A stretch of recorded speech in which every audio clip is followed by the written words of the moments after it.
gentlemen, welcome to the workshop with John Goulter. I hope I got that right. Yes. Some basic housekeeping rules. Please do not consume food and sweetened drinks in here. Okay, if you need water, there's water at the back if you need. Also, if at any point in time, if you have any questions, you can actually post them on the website Slido. I maintain close watch on it, and sometimes I sound John out on any questions you may have during the presentation. So feel free to go to slido.com, enter 0806JG. All right. So let me introduce John a little bit. We were having a very cool conversation earlier. So John works as a teacher at St. Patrick's College, Townsville. He currently teaches music, English and Japanese through high school. He graduated from Australian Catholic University with a Bachelor in Teaching and Bachelor of Arts, majoring in music, minor in languages. Interestingly, he puts a marriage of traveling and music, his two loves, and that's why you see he goes to Japan, Tuva, India to study practical ethnomusicology. And he really believes also in using the Kodai approach to help students of all backgrounds to engage in music education. So without further ado, ladies and gents, this is John. Thank you. Good afternoon, and thank you for coming to my presentation today. As he said, my name is John Goulter. I'm a secondary music teacher from Townsville, Queensland in Australia. Before I begin my presentation today, I'd like to acknowledge the Indigenous people who have been so essential to this research project. Their names are on the screen. So, as said, I have a history and passion for practical ethnomusicology. I've studied music in Tuva, India, Japan, and now in my home country, Indigenous groups. I'll be talking about my experience working with those groups and how and why I have tried to incorporate Indigenous music and culture into the music program at St. Patrick's. St. Patrick's is an all-girls independent Catholic school which caters for day and boarding students ranging from ages 11 to 18. For those of you who don't know, Australian Indigenous people are classified into two main groups: Aboriginal Australians who come from the mainland and some coastal regions, and Torres Strait Islanders who come from the island cluster to the north of Australia between Australia and Papua New Guinea. They've been in the area for over 50,000 years and make up 40% of my student population at St. Pat's. This research project came up in a linear fashion. It firstly came up because I saw the low levels of engagement of Aboriginal and Torres Strait Islander students in the classroom music program, and their general apathy towards most types of music making in the school environment. This low level of engagement logically leads to an underachievement for the majority of those students in the music subject, and less of those students choosing to participate in music in the senior years. On the flip side of this, I saw the same students actively participating in select musical and cultural events at the school. These events commonly involve celebrating Aboriginal and Torres Strait Islander culture. At these events, I saw those students sing passionately and dance dances that help tell their own stories and histories. Most incredibly, I saw elder students leading younger Aboriginal and Torres Strait Islander students to participate and freely express their culture at those events. This led me to reflect deeply upon the Kodai teaching pedagogy. An essential part of that is teaching students from their mother tongue using authentic folk song. Kodai, in one of his writings, wrote, "Folk traditions and studying of children's songs are the best foundation of a culture's subconscious. For Australian Indigenous people, connection to community, land, and culture is essential to their identity. Therefore, I thought a way to engage the students in class would be to use songs from their cultural background. This would not only allow those students to freely express their culture in a place they spend the majority of the year away from their family and their living culture on their land, it would also educate non-Indigenous students about the huge culture that we have at school." There's also some of my students learn English as their third or fourth language, so including songs in their languages might just help them engage in the music program. Next, not knowing much about other schools' use of Indigenous knowledge, I began to research on how other schools have done this and if they have been successful. I'll speak more about this in my methods a little bit later. Now to why I think this project is important, specifically in my context, and I think for me, any type of multicultural music education. Indigenous parents have stated that when they send their children away to boarding school, they feel like they believe that their students are at risk of losing some of their cultural knowledge, and that might result in losing some of their cultural identity. These parents are wanting us as teachers to help facilitate those students to keep their culture alive and to freely express it. Different research from secondary and tertiary educational institutions have shown the use of cultural materials in class may aid students to develop a self and cultural identity, which has been shown to increase in resilience, self-esteem, school attendance, engagement, and achievement levels.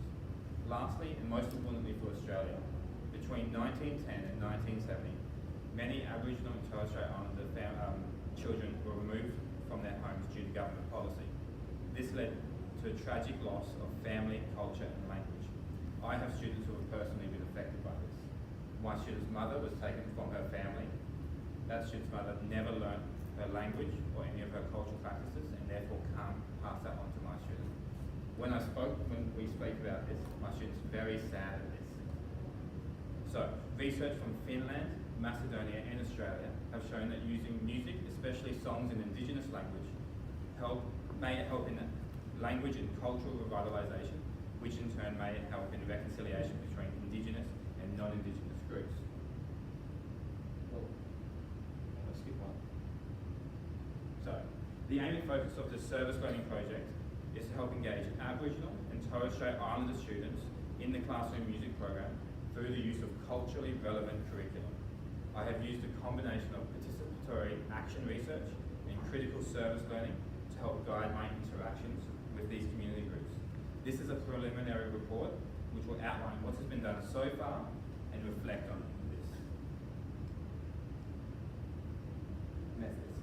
Upon reading of strategies employed by different educational institutions when working with Aboriginal and Torres Strait Islander groups, I saw that participatory action research and critical service learning had been used with successful outcomes for both groups.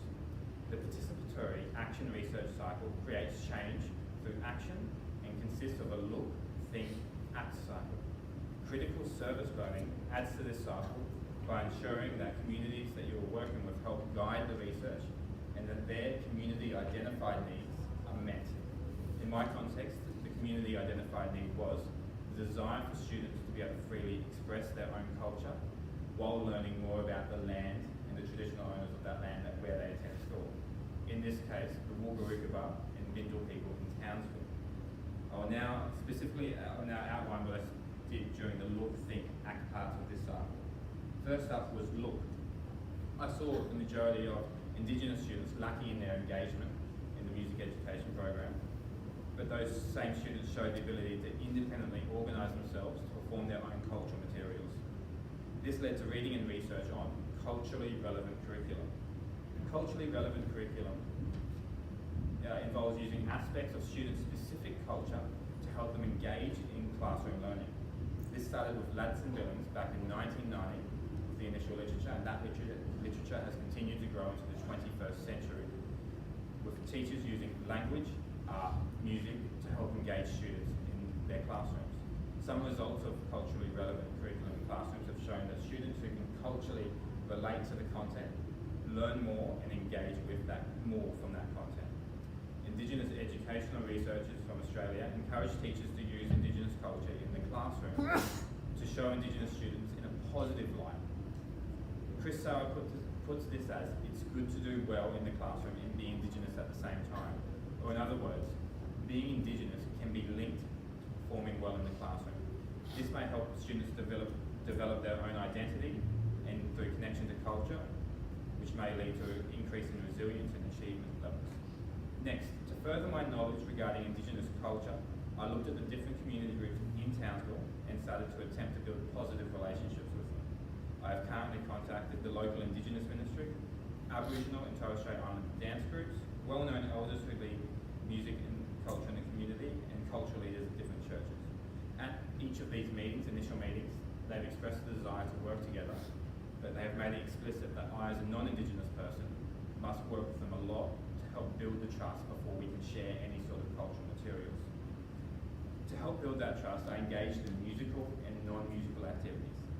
Musical activities included attending church services where singing was in Indigenous languages, leading rehearsals to different community groups, and attending cultural dances and performances to help educate myself about the culture I'm trying to introduce at the school.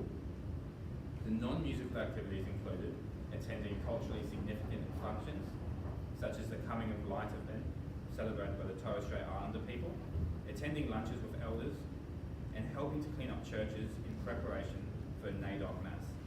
NAIDOC is National Aboriginal Islanders Day and Observance Committee Week. This week celebrates history, culture, and achievements of Aboriginal and Torres Strait Islander peoples.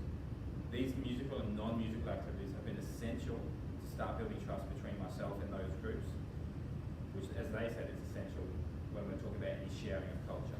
Now we move on to the think part of the Look, Think, Act cycle.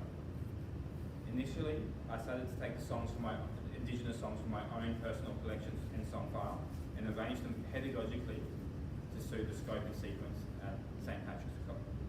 Even though normally I will not deconstruct Indigenous songs into solfa or time names, I still use those songs to practice certain elements unconsciously to give them some representation. The main reason I do not deconstruct those songs is because they are not of my culture, and I have not discussed this type of this aspect of teaching the songs with the community group sharing it. But I know, as Australian Kodo practitioners, we do deconstruct songs not from our culture, from Africa, Europe, from all over the world.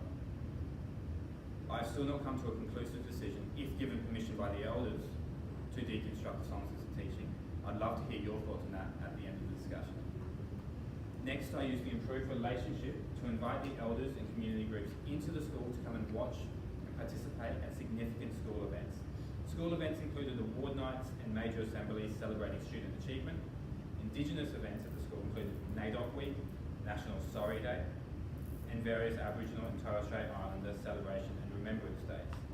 Community groups always seem happy to be included in these events, or have always asked to be included in any future events. Finally, I reflected upon the different opportunities I had meeting with and working with those groups. The basic idea of respect for elders and musical collaboration skills I knew and I could use already. There are some cultural differences between myself and the groups that were present in this project. The first one was sorry business.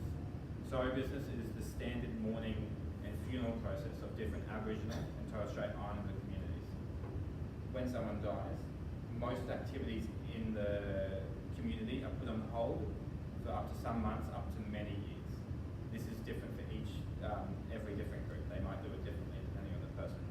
This has been one thing that has been present in the project. I have to be aware of that. The next cultural difference was how decisions for the community had to be made by a council of elders. Normally when meeting with these groups, I'd meet with a young representative. That representative would talk to me, would discuss what I wanted to do. He would then talk to a single elder, who would then go to a council of elders to make the decision. Sometimes just getting a yes or no to whether we could work together took up to 2 months. For me, that seems long, but I have to also respect it in the way that they make decisions and the way that their timeline works. That's just part of this project and working with different cultures. So, what did I do with all of the information and songs that the elders have shared with me so far? These following ideas come from the Australian Social Work Guideline for teaching Indigenous students and incorporating their knowledge and culture into the curriculum. The first thing I could do was I teach. At this point in time, there's no Indigenous member of staff at St. Patrick's College. This means non-Indigenous teachers are spending all of the time teaching Indigenous and non-Indigenous students music. As I said before, I started using songs from my own song file to put into the program. I endeavoured to have one song per term for the 7 and 8 mandatory schooling program at St. Patrick's. This is the first part of the project. Torres Strait Islander songs, I could find one for each term. Aboriginal folk songs, I found more difficult to find one for each term. When I couldn't find Aboriginal folk songs, I used songs from famous Aboriginal musicians such as Goulter, Kev Carmody, Jessica Malboy, and Yortha Yindi. For each song I teach, I ensure that I tell them the song, any histories or stories behind that song, and sorry, I've just gone out.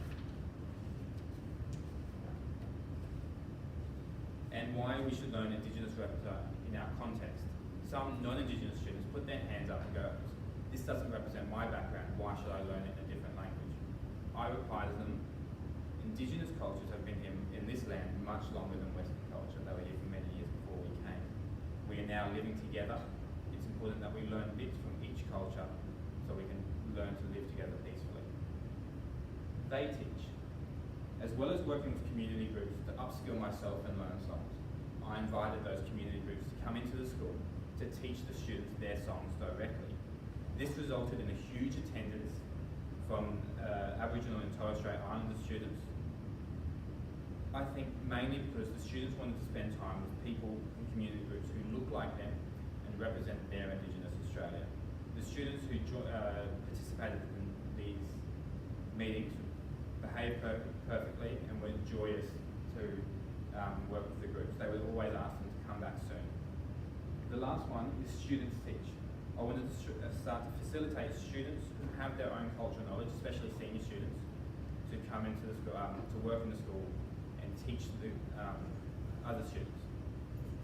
This comes in two parts. First, I encourage senior students to come into the music classroom during their timetable classes and teach a song or a dance to the Year 7 and 8 girls.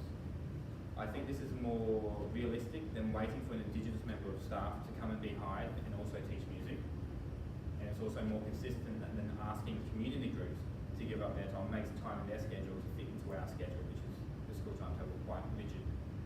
It also empowers those older students with leadership skills and serves as a good role model for the younger students who I hope one day will do the same. The second part of this is co-teaching with students. This is where students come up with the teacher on assembly and teach songs to the whole school. We have a unique timetable slot. It's called Whole School Choir. It's where we get to teach sing some popular songs as a whole school at the same time. Being a music teacher, we can prepare upcoming hymns or teach important songs for assemblies to the whole school at once. It's quite nice. I started to use this space to have Indigenous songs and myself or other music teachers to teach Indigenous songs to the whole school at the same time. Co-teaching means that the Indigenous students would normally stand next to me. I'd have a microphone, they'd sing the song to me, and then I would echo the song to the school. This allows them to give me an accurate pronunciation, melodic inflections, all of that stuff. And it also showed the school that it wasn't me teaching them, it was a student teaching me, and I was just sharing that with the school. I'd like to go over some early results and student reactions to this project. The first one is increased student engagement in class when cultural songs were taught. So far I have used different songs from Torres Strait Islander Creole, a mixture of English and Island language, and songs in non-Aboriginal English. Some of these songs represent our students' background and some of them do not. Overall, students seem enthusiastic when their songs were included in the class. Songs with a lively tempo that were upbeat normally were met with more enthusiasm.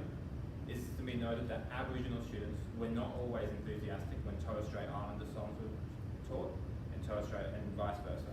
I had a Torres Strait Islander student ask me last week, "Sir, why am I learning this song? I'm not Aboriginal." I said the same thing that I said to the non-Indigenous students. We're all sharing this together. It's good for us to learn bits of each culture so we learn more. It's also interesting that she had that reaction because when a boys group came into, Torres Strait Islander only boys group came into the school to do some cultural dances, both Aboriginal and Torres Strait Islander girls were really enthusiastic to go watch. That might just be because there were young boys dancing for them, but I don't think it's that. I think it's a shared sense of culture. I'll tell you now why I think that. After this dances, the girls were extremely enthusiastic to get their own dance groups together. One interesting thing about that is that they didn't want anything to do with the boys. They wanted to be taught by female elders. In Indigenous Australia, normally females teach females, males teach males. And they didn't want anything to do with the boys. One, because they wanted to be taught by female elders. Secondly, they just think the boys were too rough, too loud, and too annoying.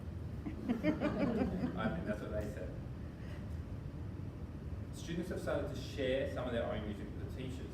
Having casual conversations with students regarding songs and their culture has led to students sharing these songs and asking if we can use them in the school community.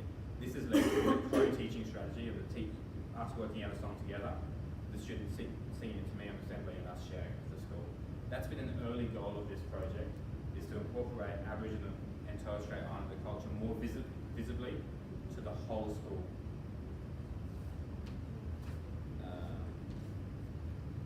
One of the most important ones has been visibly working with elders and the students' reaction to that.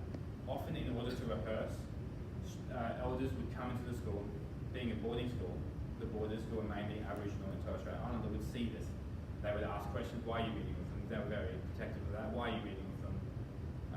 I'd explain the project to them, and one of the most common things is, why do you care so much about our culture? It's not yours. And I said the same thing again, that I said to the non-Indigenous student and the Torres Strait Islander student. It's good for us to learn to live together and share some culture. Students are generally happy with this answer. Overall, by visibly working with the elders, I think this has changed some of the students' views on me as a teacher and towards the music subject in general. I'll explain that in the summary. Just some quick points. Students seem more engaged in the classroom music program during when I'm teaching, in this lesson segment when I'm teaching and we're using their songs, and even after it. The engagement effect seems to be overarching once their songs have been utilised and performed appropriately. Community groups seem more open to coming into working with me and other teachers in the school and teaching the songs to their students through the community work I've done. Students seem more interested in performing music outside of the classroom, i.e. the dance groups, or whole groups of Indigenous students coming up and asking if they can make their own little band, which last year was not happening at all.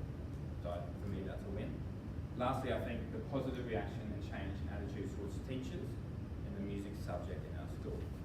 I'd like to finish up now with some conclusions and implications for practice. Always include the relevant community groups in your decisions. Seek out who they are in your community. They will be different for every place. Tell them what you want to do and hear their thoughts on it.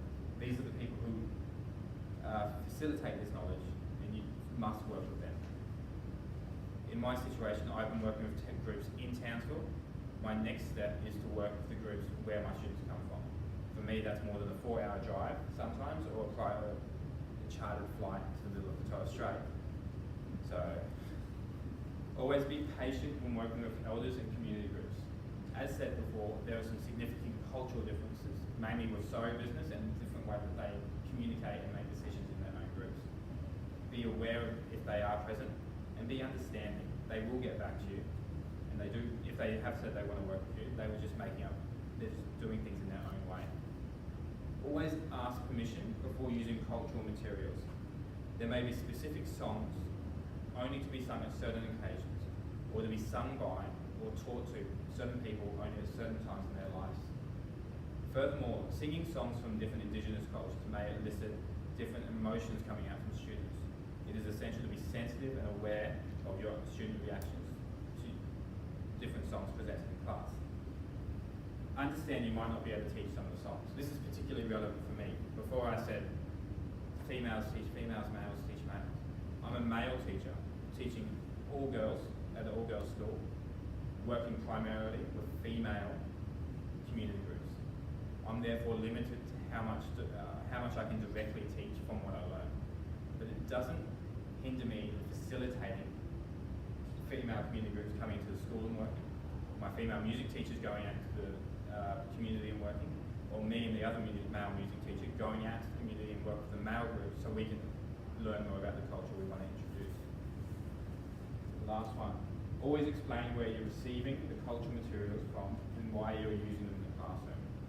You can get songs from songbooks or CDs and stuff, there's lots of that in Australia, but going out into the community, working with the people where these songs come from, their living culture, has been not only great personal learning for me, but a great teaching tool when students ask, where did you get this from? Who taught you this? Who gave you permission to teach us this? Some students do ask that. I then have my own history and story, and I can say that. Thank you very much for attending my presentation today. I hope it's been some use in your practice. If you have any questions, ask me now, or if you'd like any research, please email me at my email on the board. Thank you.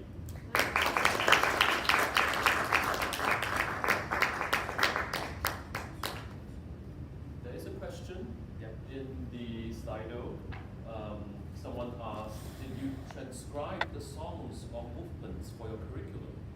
Yes, so some songs that students have shared with us, we've notated so we can teach it. So other teachers, it's just a bit faster for Western musicians. So yes, we do transcribe songs. Were you working alone in your school, or did you get cooperation with other departments? No, alone.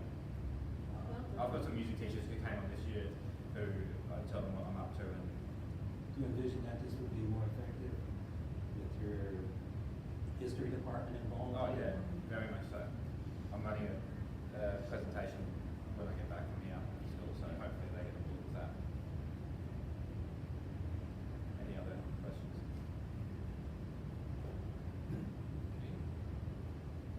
Wow, okay. Okay. Thank you. Well, yes. This is a really fascinating project. Thank you so much for your efforts. That's it. Did you encounter any resistance along Yes. the process? Yes. Could you share The ma- So the question is, did John encounter any resistance in the process of doing this project? yeah. So it's for the people. two types of resistance. The first one is me being male and wanting to work in an all-girls school and get the female groups in. And like I said, that it limits what I can do. It doesn't limit how I can help the rest of my school and my music team going out and learning.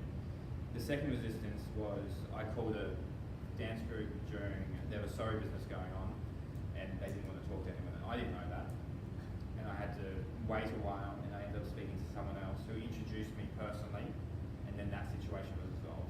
So there's small bits of resistance. No one said no completely yet. But if they do, some might. I don't know their history of interaction with Indigenous people.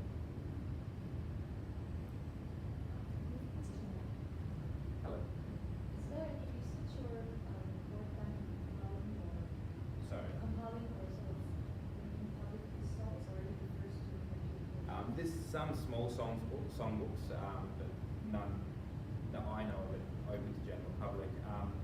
It's hard because in Australia there traditionally was over more than 500 different groups and languages, so it depends on where you are, and the cultures are from one group to one group are completely different. You can't just lump them together. If someone was to do that, you'd have to ask permission from whoever you're dealing with and make sure that they give you permission, yeah. And strict rules as well, singing the song in country versus singing it out of country. So Yeah. we have to also ask questions about that and seek permission. So publicity of the materials is very difficult. Yeah. So that's why it's such a fantastic project. Yeah. Hello. And I'd imagine, because it's difficult to publish material like that, but one thing I could imagine being really useful for Australian music teachers is if you publish your methodology. Yes. Sort of this is how you can approach your Yeah. local community. These are the sort of things that you should ask them, because then that empowers teachers to go along the same path. Because I think for a lot of us, we're maybe not as brave as you are in going out and doing that. And maybe if you publish something like that, then the schools might also be willing to support teachers, release them Yeah. from a bit of teaching time so that they can go And and they have people to talk to as well. Yeah. That's also the hardest That's part. it. And that's one of the goals of this, is once I move on now to get some real data about how the students are finding it, publish what I've done, and say this worked for me in this context, try and see what works for you. So I think that would be incredibly useful, because a lot of Australian music teachers do feel like they don't know quite how to go about it. Yeah, it's true. Yes. I know, John, you said that you're not yet analysing them in terms of concept and Yeah. all that classic Kodo stuff. Do you get a sense though, like, when if you transcribe them, I guess, do you get a sense that they are useful in that Yes. way? Yeah, Yes. so there are ones that you Yeah. So, and I have used some songs specifically that we've been given to, the school's been given, and they said, yeah, you can do what you want. We've explained that to them, but the majority I haven't. And we use that one for T-Ticker and Ticker T. And it's a great practice. It's all over the place. But I guess also if you said that the carrier cost of their openness travels to different music as well, so Yeah. you wouldn't have to construct the whole curriculum just out of Right, but songs from there. Yeah. Even using one song has really, the girls light up. And it's just great to see, and they really engage, and that lasts for most of the lesson, if not the whole lesson, when you do that, so it's really nice. Hello. Okay. So do you incorporate the 8 ways of learning and the 8 ways of knowing they need to be delivery of your curriculum in conjunction with CODA? Not yet, Okay. but I know I have that, I've got that in the, that social work guideline. Yeah. And so this is still just the preliminary report, we've only started from the start of this year, Okay. and we're slowly getting there, yeah. Cool. I'd like to see it, but if it was done. Yeah. Yeah, the delivery with the Indigenous perspective of that curriculum that actually is delivered. Yeah. Yeah. I have a question. I'm sorry, because I was fascinated with this. What's this 8 ways of learning and You can go. No, what's your presentation, mate? I know it's there. I haven't really divulged into it yet. So that's why I'm saying maybe. I know there's different ways of Indigenous knowing and learning. Yeah. Okay. So the 8 ways of knowing is actually an Indigenous perspective of delivering curriculum that uses the 8 ways of delivering from our First Nations people, and it was devised by a First Nations doctor of education, and his name escapes me, which is very awful. Google.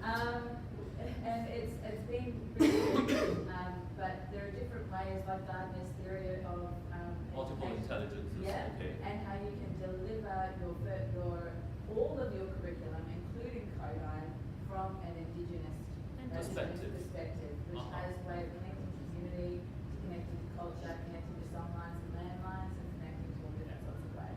So that is a pedagogical curriculum that you can take and transplant anywhere within Australia using white Western knowledge as well as non-Aboriginal First Nation, non-Aboriginal and First Nation. Is that a national curriculum thing? It is, and ACARA, Yeah. for those Australians here, is utilising it to bring in some of the First Nations perspectives within the Australian. Wow, fascinating. Thank you for enlightening us, because Sorry. that was great. I think this is exactly what the IKS is for, to share and to hopefully gain some enlightenment from it as well. We have John to thank today for a wonderful and very interesting project, and for having the courage to